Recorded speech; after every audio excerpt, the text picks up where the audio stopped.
Bien, buenos días mis queridos hermanos, Dios los bendiga. Vamos a tomar nuestros lugares. Estábamos entonando este cántico, bájame un poquito el monitor por favor. Estábamos entonando este cántico que se abre el cielo y comienza diciendo Dios bienvenido a este lugar. Y una de las cosas que el Señor me mostraba, me revelaba, es que en realidad si nosotros clamamos a Dios, Dios bienvenido a este lugar, quiero decirte algo, cuando Dios viene a tu lugar, la tierra de los imposibles se vuelve posible. Cuando Dios viene a tu lugar, aquello que no se pudo lograr, se puede lograr, porque así funciona el poder de Dios, ¿no? Y si tú de verdad le puedes decir, Dios, bienvenido a este lugar, bienvenido a mi vida, bienvenido a mi tierra, entonces ten por seguro que aquel lugar donde había derrota, habrá victoria. Pero tienes que creerlo, tienes que de verdad creerlo con todo tu corazón. En esta mañana quiero que me acompañen por favor al libro de Jueces. Tengo una palabra que yo estoy completamente convencido que va a ser no solamente de desafío y edificación, sino que viene de parte del Señor, algo que Dios está trabajando bastante conmigo. Y yo creo que es algo que tiene que trabajar en cada uno de los integrantes de su iglesia como tal, de su cuerpo. No solamente Nuevas Fuerzas como iglesia local. Entre paréntesis, esa canción me desbloqueó varios recuerdos. Así es. Pero yo pienso que como iglesia, queridos hermanos, tenemos que creer que el Señor no ha cambiado. Esta es una necesidad urgente de nosotros como sus hijos. Yo creo que a lo largo del tiempo, y vamos a verlo a través de la palabra hoy, suceden cosas que hacen que nuestra confianza en un Dios milagroso cada vez sea menor. Hacen que nuestra expectativa del Dios de Abraham, Isaac y Jacob y todo lo que Él hizo en el pasado de pronto se desvanezca. Y nos hacemos como que conformes a una vida sin ver el poder de Dios. Nos acostumbramos a vivir una vida mediocre. Y yo creo que Dios no ha llamado a nadie para eso. Dios no ha hecho una iglesia mediocre. Dios no ha hecho una iglesia mediocre. Dios no tiene un cuerpo de hijos en donde no se muestra su poder. Entonces, la pregunta es si Dios, porque la palabra dice que Jesucristo es el mismo, ¿no? Ayer, hoy y siempre. ¿Cuántos creen que Jesucristo es el mismo? Amén. Si Él es el mismo, entonces, ¿qué es lo que está sucediendo hoy con su iglesia? ¿Por qué es que no vemos el poder de Dios como lo hemos visto o lo hemos leído antes? ¿Qué es lo que está pasando? Ahora, Dios no puede tener error, ¿no? O sea, en Dios no está el error. Dios no ha dejado de tener poder. Dios no ha dejado de extender su mano. Dice la palabra, su mano no se ha acortado, ¿no? Entonces, si Dios sigue teniendo el mismo poder y su iglesia sigue siendo su iglesia, pero ya no está funcionando como debería funcionar, algo está sucediendo. Y lo más probable es que esto esté sucediendo en su iglesia, en nosotros. Dile al que está al costado tuyo, en ti. Jueces capítulo 6. Vamos a compartir una palabra titulada ¿Dónde están todas sus maravillas? ¿Dónde están todas sus maravillas?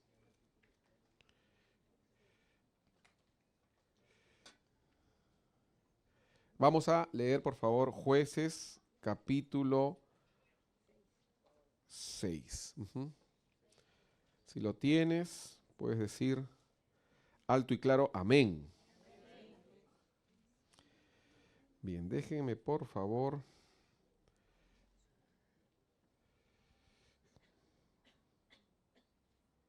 Hoy estamos 15. Estoy casi seguro que había enviado a través de mi computadora todo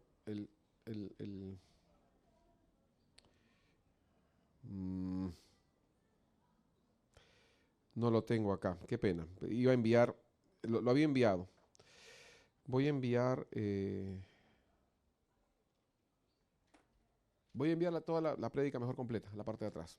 Ya ustedes extraigan los versículos, por favor. Déjenme un ratito, disculpen.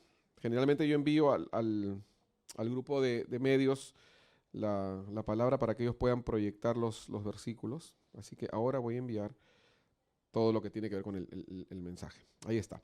Bien, leemos versículo 11 en adelante entonces. Jueces 6:11. ¿Conocen el entorno de lo que está pasando aquí? Más o menos la historia brevemente les voy a contar. Jueces es un libro que surge a raíz de que el Señor empieza a, al tener misericordia por su pueblo, empieza a levantar libertadores, ¿no?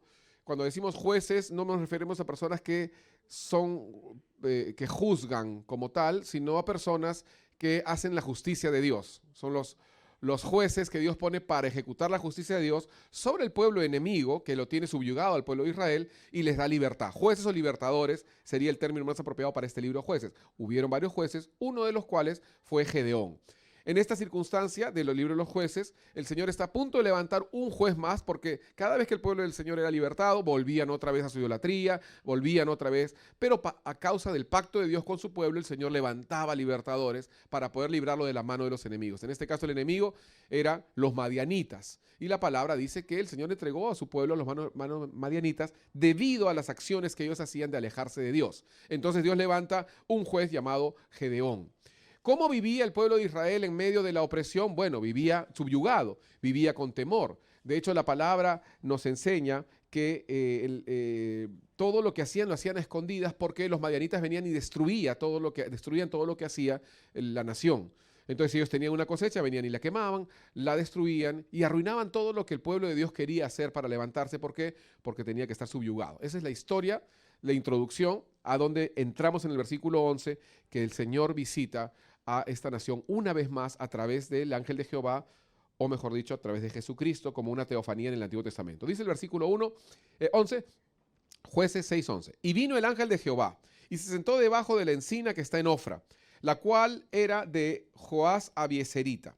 Y su hijo Gedeón estaba sacudiendo el trigo en el lagar para esconderlo de los madianitas. Quiero hacer como un paréntesis aquí.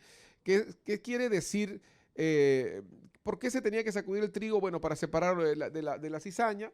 Normalmente esto se hacía en las cimas de los montes. ¿Por qué? Porque en las cimas de los montes había más viento. Entonces tú tirabas el trigo y el viento botaba la paja, botaba la cizaña, entonces caía el trigo y finalmente de esa forma podían preparar el pan y la harina para sus alimentos, ¿no? Sin embargo, en este caso, él no estaba haciendo este trabajo de sacudir el trigo en la cima de un monte. ¿Por qué? Porque los madianitas lo iban a ver.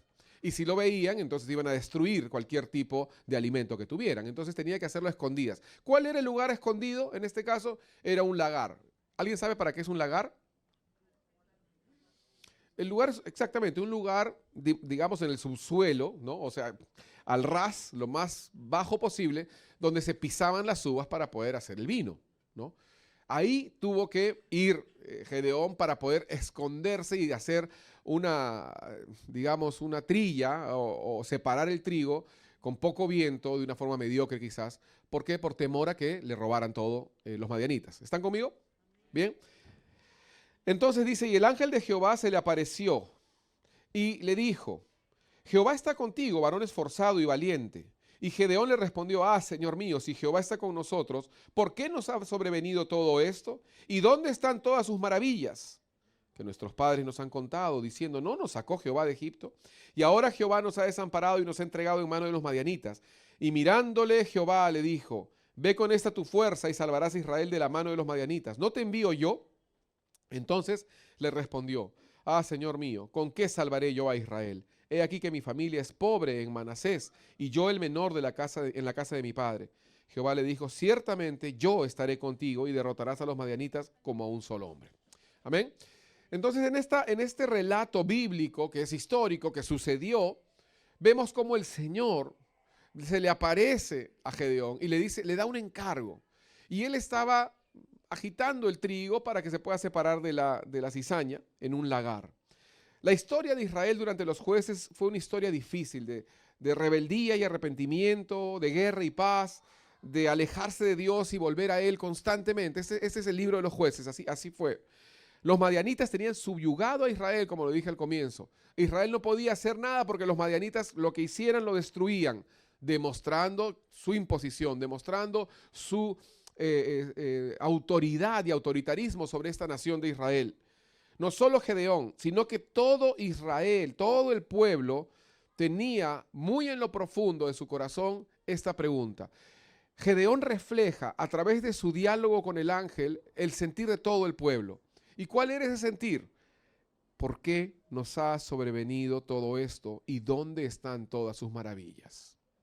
¿No es la pregunta que a veces tú y yo nos hacemos cuando algo malo nos sucede? ¿Dónde está Dios? ¿Por qué nos ha sobrevenido esto? ¿Y dónde están sus maravillas? Porque cuando leemos la Biblia vemos un Dios tan poderoso que hizo tantas cosas, pero en nuestro diario vivir, en nuestras propias circunstancias, a veces vivimos subyugados a conductas, actitudes o sustancias que nos controlan. Y nos tenemos que hacer la pregunta que se hizo Gedeón y que a través de Gedeón se la hace toda la nación de Israel. ¿Dónde están todas sus maravillas? Yo tengo que hacerme esta pregunta. Tengo que hacerle esta pregunta a la iglesia. La iglesia tiene que hacerse esta pregunta. ¿Dónde están las maravillas de Dios hoy? Sí, no digo que no haya actividad. Hay mucho movimiento. Hay muchas cosas que se llevan a cabo en la iglesia en general. Hay mucha bulla, mucha pompa, mucho movimiento, muchos ministerios.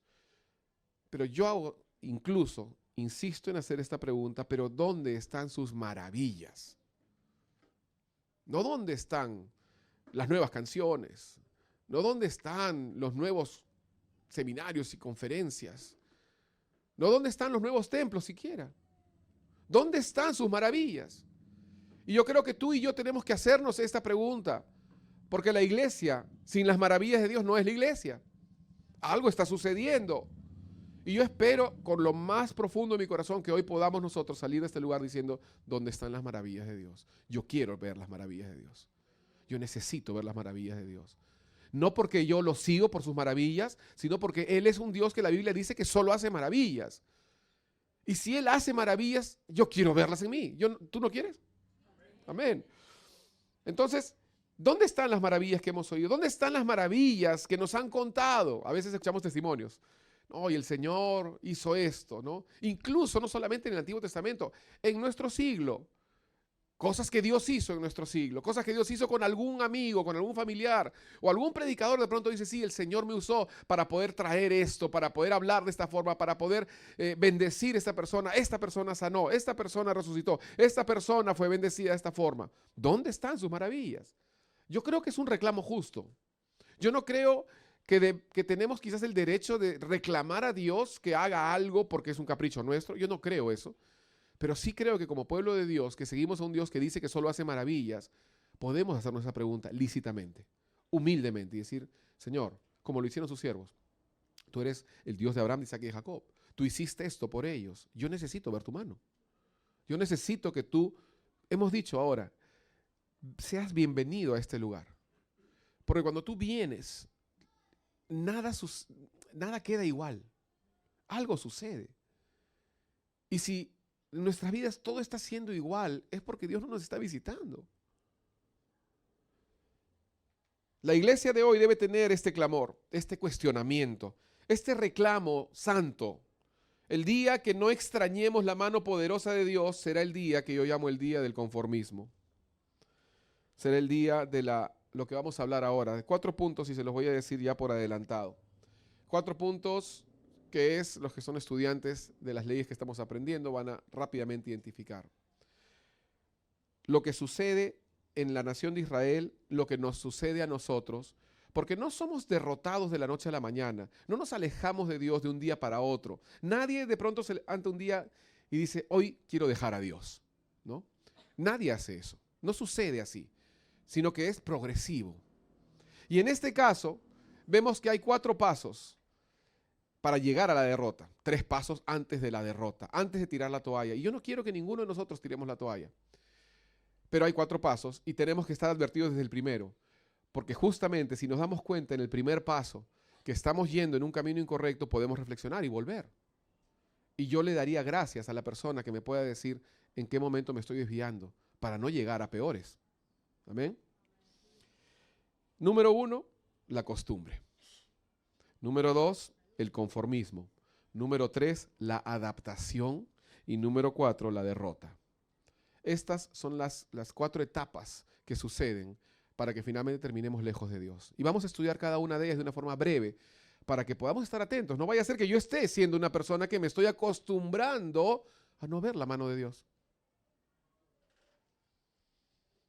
Escúchame, esto es serio. Yo sinceramente, sin ánimo de levantar el dedo contra ninguna institución, iglesia, ministerio, lo que sea, yo creo firmemente que hay gran parte del pueblo de Dios se está acostumbrando a no tener a Dios. Podemos seguir adelante con nuestro show. Podemos seguir adelante con nuestras iglesias. Podemos seguir adelante con nuestros clubes y nuestras cafeterías y nuestros ministerios. Pero ¿dónde está Dios? Y yo pienso que el primer paso, quizás que es el más sutil, es cuando nos acostumbramos a no tener la presencia de Dios. Que nos acostumbramos a que Dios ya no hace lo que hacía antes. Ya no es lo que era antes. Ya no lo vemos obrando como debió haber obrado, como obró en algún momento. A eso yo le he llamado la costumbre. La costumbre de vivir en derrota no solo demuestra incredulidad, sino que en sí misma produce más incredulidad. Cuando te acostumbras. Cuando piensas que ese es tu status quo. Cuando piensas que eso es lo normal. Eso se llama costumbre. Acompáñame a Isaías capítulo 43. Isaías capítulo 43. Vamos a leer los versículos 18 y 19. Estamos viendo lo primero. Y es que en Jueces 6, ¿qué es lo que había pasado con la nación de Israel? Mientras buscamos Isaías 43.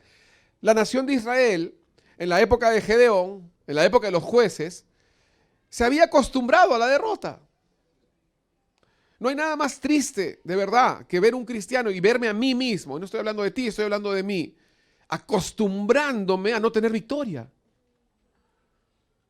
No te acostumbres a no tener victoria porque nuestro Dios es poderoso. Él te puede dar la victoria y te va a dar la victoria, pero no te acostumbres a vivir en derrota, no te acostumbres a vivir subyugado. La costumbre es el primer paso, es sutil, pero te acostumbras. No, ya Dios en otros hace milagros, en mí no. En otros obra, en mí no tanto. A otros bendice, a mí no. ¿Has dicho eso alguna vez? Yo sí. Isaías 43, 18 dice, no os acordéis de las cosas pasadas, ni traigáis a memoria las cosas antiguas. He aquí yo hago cosa nueva, pronto saldrá a luz, ¿no la conoceréis? Otra vez abriré camino en el desierto y ríos en la soledad. O sea, no te acostumbres al desierto, porque el desierto es temporal. Todo desierto es temporal. Toda crisis es pasajera. Tenemos una victoria al final.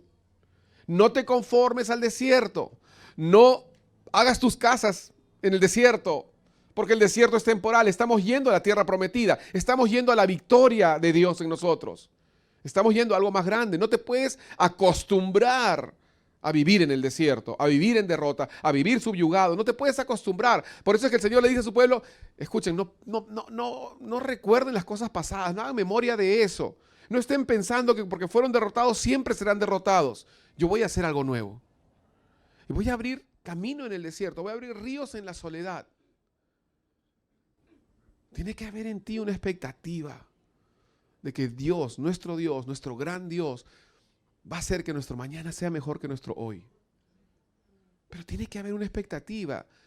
La iglesia del siglo, no sé, del año 2023, siglo XXI, ¿sí?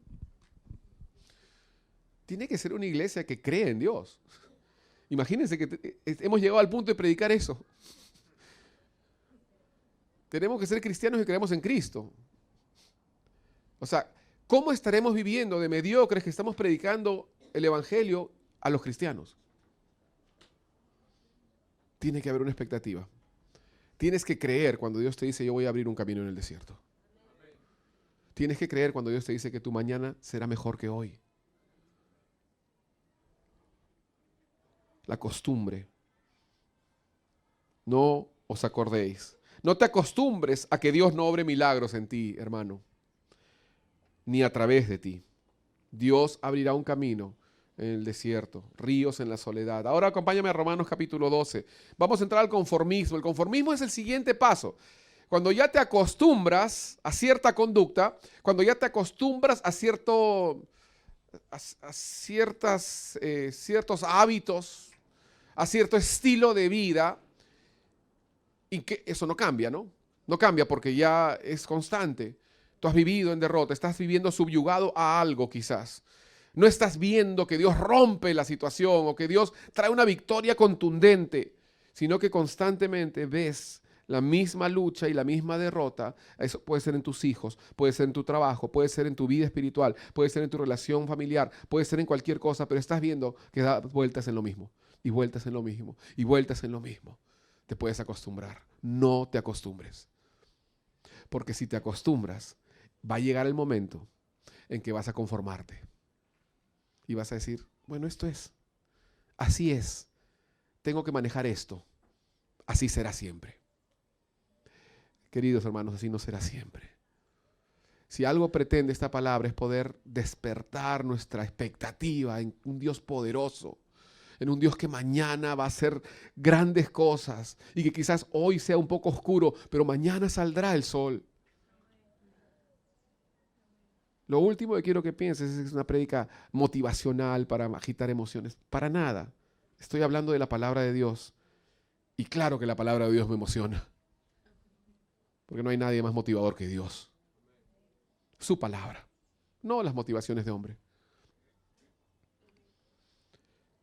Romanos 12, versículo 2, dice así. No os conforméis a este siglo, sino transformaos por medio de la renovación de vuestro entendimiento, para que comprobéis cuál sea la buena voluntad de Dios agradable y perfecta. Querido hermano, nuestra mente empieza entonces, cuando ya nos hemos acostumbrado mucho a no ver el poder de Dios, a no tener victoria, a una lucha constante en la que nunca vencemos. Nuestra mente empieza a trabajar, porque nuestra mente es súper astuta. Saben que trabaja ni siquiera intencionalmente, ¿no? A veces nuestra mente trabaja sola. ¿Por qué? Porque hemos sido creados por Dios con una mente, un alma, un cuerpo, para poder solucionar, para poder ver cómo enfrentamos la situación de una forma natural. Es natural, nuestra mente lo va a hacer de forma natural y espontánea. El problema es que cuando nos hemos acostumbrado a una situación de derrota, nuestra mente empieza a funcionar de una forma automática y empieza a crear medidas para el conformismo. Es automático. Es nuestro espíritu lleno de la presencia de Dios el que no se conforma. Nuestra mente sí se conforma porque se ha acostumbrado. Y de pronto dice, bueno, si esto es una lucha que no he tenido victoria, entonces no tendré victoria. Vamos a empezar a hacer ciertos cambios, ciertos ajustes, porque esto tiene para rato, esta derrota. ¿Me están entendiendo? Pero nuestro espíritu no. Quien debe gobernar nuestra vida es nuestro espíritu, es nuestra comunión con Dios, nuestra fe en Él, nuestra expectativa de que Él de verdad hará grandes cosas. Y entonces, o damos fe y creemos en todo lo que nuestra mente dice porque empieza a pensar, esto es lo que hay. O de verdad seguimos con esa pregunta en nuestro corazón, ¿dónde están todas tus maravillas? ¿Dónde están todas tus maravillas? Yo quiero ser sí, es cierto, un amante de Dios, un buscador de Dios, pero quiero ver las maravillas de Dios también. Quiero ver las maravillas, quiero ver el poder de Dios en mi vida, en mi tiempo acá. No más adelante, sino yo quiero ver, porque si lo hizo antes, ¿por qué no lo puede hacer ahora? No se conformen, renueva tu entendimiento. Por eso dice, no se conformen a este siglo, no se conformen a esta situación presente. Esta situación presente no es la situación perpetua. Esta situación presente no es lo que vas a vivir para siempre. Esta situación presente no es lo que Dios tiene para ti más adelante. Renueva tu entendimiento con la oración. Renueva tu entendimiento con la palabra. Vivir subyugado no es su buena voluntad agradable y perfecta. Vivir en derrota no es la buena voluntad de Dios agradable y perfecta. No te puedes tú ni acostumbrar ni ser conforme o conformista con un estado que no es la voluntad de Dios. ¿Estás conmigo? Ahora, yo quiero que tú te examines un poco y digas, ¿a qué se está refiriendo la palabra? ¿Qué parte de mí puede ser que esté subyugada? ¿Qué parte de mí puede ser que yo no haya tenido victoria por tanto tiempo y ya me estoy acostumbrando y de hecho me he vuelto conformista? Y repito, la mente trabaja y la mente dice, bueno, como esto va a ser para siempre, vamos a empezar a caminar de cierta forma. Y empezamos a dejar de lado la expectativa por causa del tiempo en donde quizás no vemos a Dios obrando, decimos, ya no va a obrar. Y empezamos a conformarnos. Ese es el segundo paso, hacia abajo, hacia el sótano de la derrota. ¿Dónde están todas tus maravillas? El tercer paso es un paso cada vez más peligroso, porque nos alejamos más de lo que creemos que Dios hará y empezamos a no solamente acostumbrarnos, no solamente conformarnos, sino que nos adaptamos. Escúchame, la adaptación. La adaptación es una de las palabras más peligrosas, porque en la adaptación lo que tú haces es cambiar las cosas para predecir una situación así en el futuro para siempre. Te adaptas. Entonces, como yo sé que Dios no me va a dar la victoria en ciertas áreas de mi vida, como yo sé que Dios no me va a dar la victoria en mi casa, entonces voy a preparar y cambiar todo el ambiente para vivir de esa forma. Eso se llama adaptación. Y Dios no quiere eso para ti. Pero es el tercer paso, repito, al sótano. Costumbre, conformismo, adaptación. Acá es cuando nuestra lógica y nuestro instinto de supervivencia natural, carnal, diabólico, comienza a salvaguardar tu vida. Porque dice, así va a ser siempre. Vamos a hacer los cambios para que no sufras tanto, porque así va a ser siempre. ¿Están conmigo? ¿Cuántos de ustedes de verdad se están identificando y Dios les está hablando con esta palabra? Quisiera saber para ver a quién le estoy predicando ya que por lo menos acá sí, ya. ¿Se han dado cuenta que nuestra carne empieza a salvaguardar su propia carne porque le gusta salvar su propio pellejo, ¿no? Y dice, bueno, si no vas a tener victoria en esto, si nunca vas a poder restaurar esta relación, si nunca vas a poder vencer este vicio, entonces vamos a hacer los cambios para que puedas vivir feliz con ese vicio. Si no puedes decir amén, di au. Ay, ay, au. Mateo capítulo 16. Vamos a leer este pasaje que a mí me gusta mucho. Mateo 16, 21.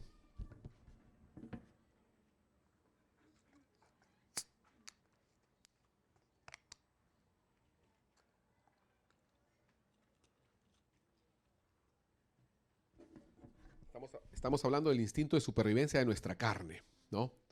Instinto de supervivencia de nuestra carne. Ante la derrota, no solamente nos acostumbramos, nos conformamos y nos adaptamos a la derrota. Por eso es que la gente, como dice, jugó como nunca, perdió como siempre. Algo tenía que decir del fútbol. De alguna manera como que nos hemos acostumbrado, nos hemos conformado y algunos se han adaptado a la derrota. Ahora, el fútbol es irrelevante comparado con tu alma. ¿Te has adaptado a un estilo de vida derrotado? ¿Te has adaptado a que Dios no te hable? ¿A que Dios no te rompa las cadenas? ¿Te has adaptado a que Dios trata contigo cosas irrelevantes y pequeñas y no te puede de verdad hacer que progreses en lo espiritual? Nos adaptamos. Mateo 16, 21, y estaba hablando sobre la carne, que en tu mente, tu carne empieza a salvaguardar tu vida y dice, bueno, si así va a ser siempre, si vas a vivir en derrota, si vas a depender de estas pastillas, si vas a estar teniendo esta actitud siempre, si Dios no va a poder obrar en tu vida ni restaurar tu matrimonio nunca, entonces vamos a hacer las cosas así. Le voy a dar un ejemplo sencillo. Si un hombre no puede vencer y está orando y está clamando la lujuria, se acostumbra, se conforma y después se adapta. Y ahí surgen los hogares de 2 mujeres, 3 mujeres. Ya se adaptó. Vamos a modificar las circunstancias para que ya no lo vea como crisis, como necesidad, sino como algo que es parte de mi vida con lo cual voy a morir. ¿Cuántos no han escuchado a las personas, jóvenes y viejos, decir, yo nací así y así voy a morir? Te adaptaste. bien difícil de regresar de ahí, pero Dios puede hacer un milagro. Pero es difícil regresar de la adaptación, porque ya has hecho cosas para poder sobrevivir en esta selva salvaje con tus vicios, con tus ataduras, con tus derrotas. Una selva difícil. Y lo que sucede es que para poder sobrevivir nuestra carne muchas veces utiliza su lógica que no viene de Dios. Por eso la Biblia dice la naturaleza natural, animal, diabólica. Y búsquenlo en Santiago, está ahí. Entonces utilizan métodos para poder justificar una vida en derrota, una vida fracasada, una vida que no le agrada a Dios. Si te lo mereces, no te preocupes. Te adaptaste a no congregar, te adaptaste a llegar tarde, te adaptaste a no orar, te adaptaste a no leer tu Biblia, te has adaptado. Has cambiado tu Biblia por un podcast. Eso se llama adaptación. Y no quiero seguir porque si no me van a apedrear.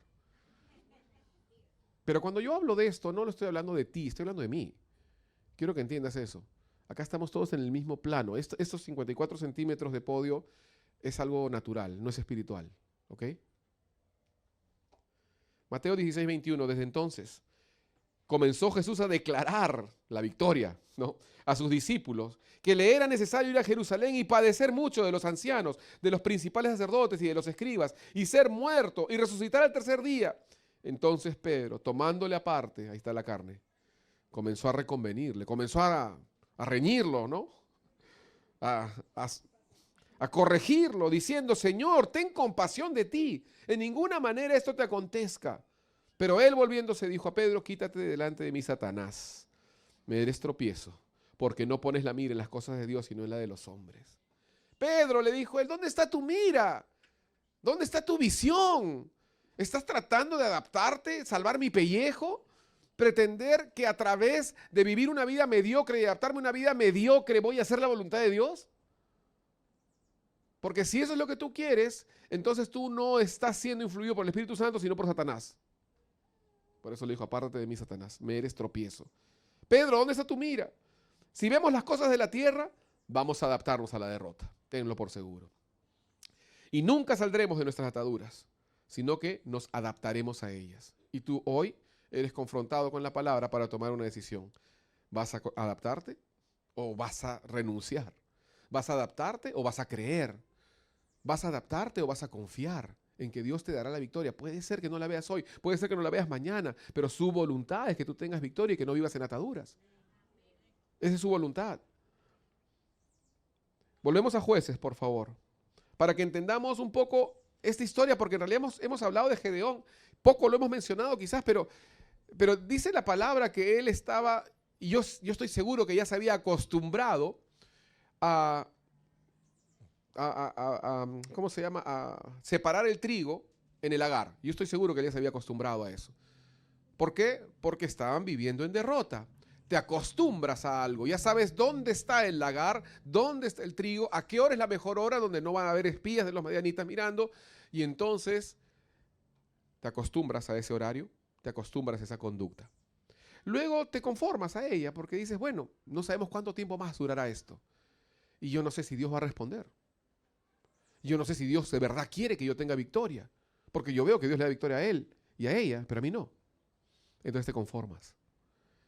Y luego dice acá el versículo 2 de Jueces 6, y la mano de Madián prevaleció contra Israel, y los hijos de Israel, por causa de los madianitas, ¿qué dice ahí?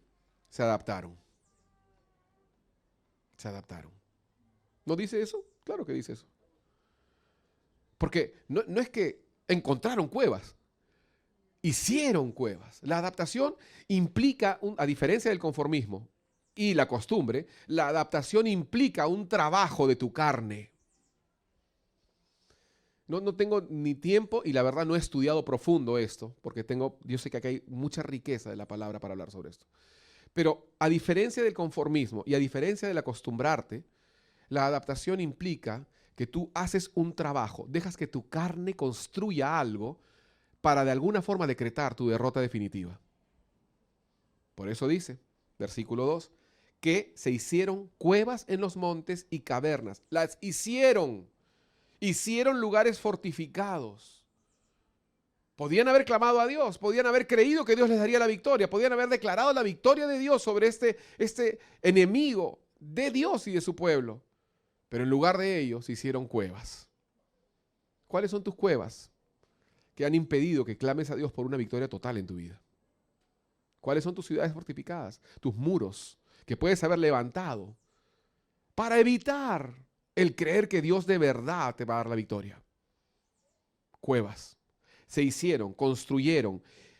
De alguna manera hicieron provisión para la carne. Hicieron provisión y a través de esa provisión que le hicieron a su situación presente, decretaron la derrota. Yo quiero, querido hermano, hoy poder sembrar en ti este anhelo. Quiero desafiarte hoy de verdad a creer. Que puedas cada día hacerte esta pregunta. ¿Dónde están todas sus maravillas? Que esto no te deje dormir. Porque nuestro Dios no ha cambiado. Él quiere tu victoria. Él quiere que camines en libertad. No estoy hablando que Él quiere llenarte tu billetera de plata. Estoy hablando que Él quiere que tú tengas victoria. Job decía, mis ojos lo verán. Aquí en la tierra. Acá. Yo quiero desafiarte a que tus ojos lo puedan ver y que haya un anhelo en tu vida de que tú veas la mano de Dios hoy, mañana, pasado, pero aquí. Porque Él no ha cambiado. Que puedas tú decir, este no es mi estado perpetuo. Lo que yo estoy viviendo ahora es temporal. Mi victoria viene mañana. Y si mañana no viene, mañana dirás, mi victoria viene mañana. Como esos cartelitos de las tiendas que dicen, hoy no se fía, mañana sí. Ten tu cartelito que diga, mi victoria viene mañana. Pero créelo, porque si no te vas a acostumbrar, te vas a conformar y te vas a adaptar. Y luego vendrá la derrota. ¿Qué cosa es la derrota? Cuanto más pasaba el tiempo, más se desvanecía el concepto de su gran Dios. Más se olvidaba lo que Dios había hecho, porque si yo no lo veo en mí y no funciona y ha pasado tanto tiempo y ya me acostumbré, ya me adapté, ya me conformé, ya me adapté, entonces cada vez el milagro va a estar más lejos. La intervención de Dios va a estar más lejos. Cuando estaba Jesús, Lucas 24:21, si quieren búsquenlo, Lucas 24:21, camino a Emaús, dice la palabra que ellos le expresaron su derrota. Y le dijeron, pero nosotros esperábamos que Él era el que había de redimir a Israel. Pero no pasó. Ya tiramos la toalla. Yo no sé quizás si tú has tirado la toalla respecto a algo en tu vida. No lo sé. ¿Sabes qué? No estoy aquí para juzgar ni para decir está mal o está bien. Estoy acá para decirte Dios puede hacer un milagro e intervenir. Y aún lo muerto puede resucitar. Ellos decían, ya no. Él tenía que vivir, tenía que resucitar, pero no resucitó. Se perdió toda esperanza. Además de todo esto, hoy es ya el tercer día que esto ha acontecido. Vemos un ejemplo en Marta y María. Los que estén tomando nota pueden leer Juan capítulo 11. Yo solamente voy a leer 2 versículos. Juan 11:21 y 11:32. Porque a veces decimos, no, que María era súper espiritual y tenía más fe y Marta no. No, mentira. Las dos lloraron la muerte de Lázaro y las dos fueron derrotadas. En el versículo 21, y Marta dijo a Jesús, Señor, si hubieses estado aquí, mi hermano no habría muerto. Versículo 32, María, cuando llegó a donde estaba Jesús, al verle, se postró a sus pies diciéndole, Señor, si hubieses estado aquí, no habría muerto mi hermano. Las dos, tal cual, el mismo guión. Señor, me acostumbré, me conformé, me adapté. Y ahora te digo, ya murió Lázaro, no hay nada que hacer. Y Jesús le dice, no, aún así yo te voy a mostrar que yo tengo el poder. Aún así yo te voy a mostrar que puedo hacer un milagro.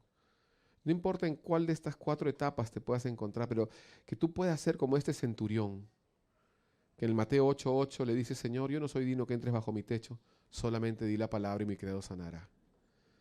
O sea, este centurión fue tremendo, ¿no? Porque incluso la palabra dice que él, después, dice el versículo 10, al oírlo Jesús se maravilló y dijo a los que le seguían, de cierto os digo que ni aún en Israel he hallado tanta fe.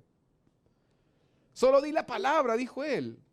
O sea, yo creo que tú puedes hacer algo. Yo tengo la expectativa de que no solamente tú fuiste bueno antes, sino que tú puedes decir solamente la palabra. No tienes que ir. El desafío que le lanzó el centurión a Jesús mismo. Qué atrevimiento, qué osadía. Pero el centurión la tenía clara, él conocía la autoridad de Jesús, porque él conocía su autoridad también. No me voy a acostumbrar a la muerte de mi criado, Señor Jesús. No me voy a conformar con la muerte de mi criado. Y mucho menos me voy a adaptar a ella. No, no he mandado a hacer un ataúd todavía. No. Es más, ya compré su torta de cumpleaños dentro de 3 meses. Porque yo creo que tú eres un Dios milagroso.